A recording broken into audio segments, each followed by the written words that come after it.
হিন্দুর বাচ্চা হিন্দু, ওরা মনে করে যে আমরা বোধহয় মরে গেছি না।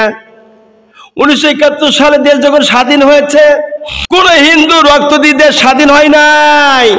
দেশ স্বাধীন হয়েছে 30 লক্ষ মুসলমানদের রক্ত জানমালের বিনিময়ে।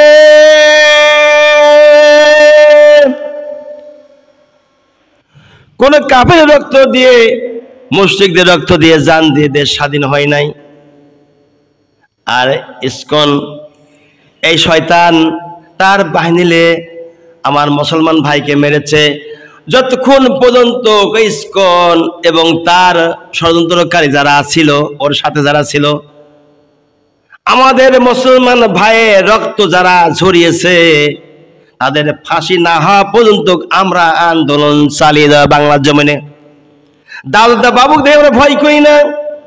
এই বাংলাদেশে দাদা বাবুরা আছে খুব বেশি হলে প্রায় 2 থেকে 2.5%, এর বেশি নয়। আর অন্যরা রয়েছে 1.5% বৌদ্ধ খ্রিস্টানেরা আছে 1.5, এই মোট 4% ওরা আছে। আর 96% মুসলমান আমার দেশে আমরা বাস করি। ইসকন কিছুদিন আগে একটা ভাষণে বলেছিল মুসলমানের সংখ্যা অনেক বেশি, এদের সাথে পেরে ওঠা যাবে না, তাই জন্ম নিয়ন্ত্রণ তোমরা ব্যবহার করবা না, জন্মবিরতি কোনো কিছু ব্যবহার করবা না, যত পারো সন্তান জন্ম দাও, জন্ম দাও। সেই জন্যই হিন্দুরা ওইদিকে অনেক বেশি, ওরা খালি জন্ম দিয়েই গেছে শিয়াল কুকুরের মতো। নিয়ম কানুন ইসলামের মানেন তো নাই, ওরা মানবে কি করে? ওরা তো কাফির। আজকে মোদি ভয় দেয় আমার দেশকে নিয়ে, কথা বলে ভয় দেয়। মোদির কথাই আমরা ভয় করি না, কাফেরদের কথা আমরা ভয় করি না। কেননা রক্ত দিয়েছি 2006 সালে 28 অক্টোবর ঢাকা নয়াপল্টন ময়দানের পাশে বাইতুল মুকাররমের উত্তর গেটে এই কুতুব রক্ত দিয়েছে।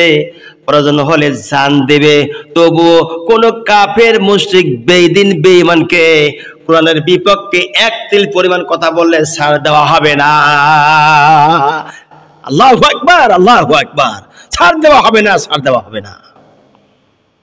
বন্ধুগণ আমার, সেজন্য বলছি এটা বাংলাদেশ, দিল্লি নয়, এটা ভারত নয়, এটা হলো বাংলাদেশ।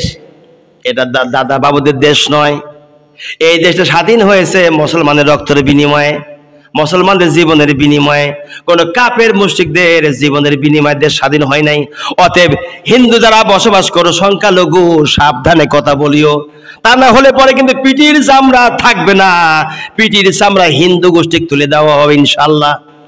হাঙ্গামা, জঙ্গি, সন্ত্রাস যদি বাদ দাও তাহলে দেশে থাকবা। আর যদি বাংলাদেশে যদি হাঙ্গামা, জঙ্গি, সন্ত্রাসী যদি তোমরা করো, বাংলার জমিনে হিন্দু হও আর খ্রিস্টান হও, বাংলার জমিনে কোনো কাফের মুশরিক বেদিনকে ঠাঁই দেব না। যদি বাংলার জমিনে থাকতে চাও তাহলে পরে সন্ত্রাসী বন্ধ করে থাকতে হবে, জঙ্গিগিরি বন্ধ করে থাকতে হবে, আর ইসকন দল বন্ধ করে থাকতে হবে। তাহলে থাকো, তা না হলে পরে কিন্তু পিঠির চামড়া থাকবে না, উঠাইয়া ফেলা দেওয়া হবে। গোটা বিশ্ব নড়চড় হয়েছে, মনে করেন আমরা দুর্বল, আমরা দুর্বল নাই। আমাদের সঙ্গে কোরআন আছে, কোরআন থাকা মানে আমার আল্লাহ আমাদের সঙ্গে রয়েছে। নিজের জীবন, জৈবন, রক্ত সব কিছু আল্লাহর রাস্তায় দিয়ে দেব, তবুও কিন্তু কোনো কাফের মুশরিক বেঈমানকে আমরা রাখবো না। আর যদি ভালোভাবে থাকো তাহলে থাকো, কোনো সমস্যা নেই। তবে সন্ত্রাসী করিও না, চাঁদাবাজি করিও না, মানা করে দেওয়া হলো। বেশি বাড়াবাড়ি করিও না, মুসলমানকে অত্যাচার করবা, জুলুম করবা, নির্যাতন দিবা, হত্যা করবা।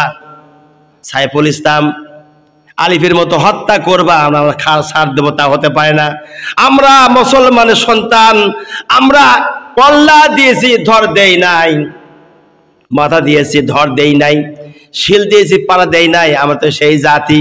অতএব সাবধানে থাকো, বাংলাদেশে কোনো নড়াচড়া করিও না, জঙ্গিগিরি দেখাও না, সন্ত্রাসগিরি দেখাও না।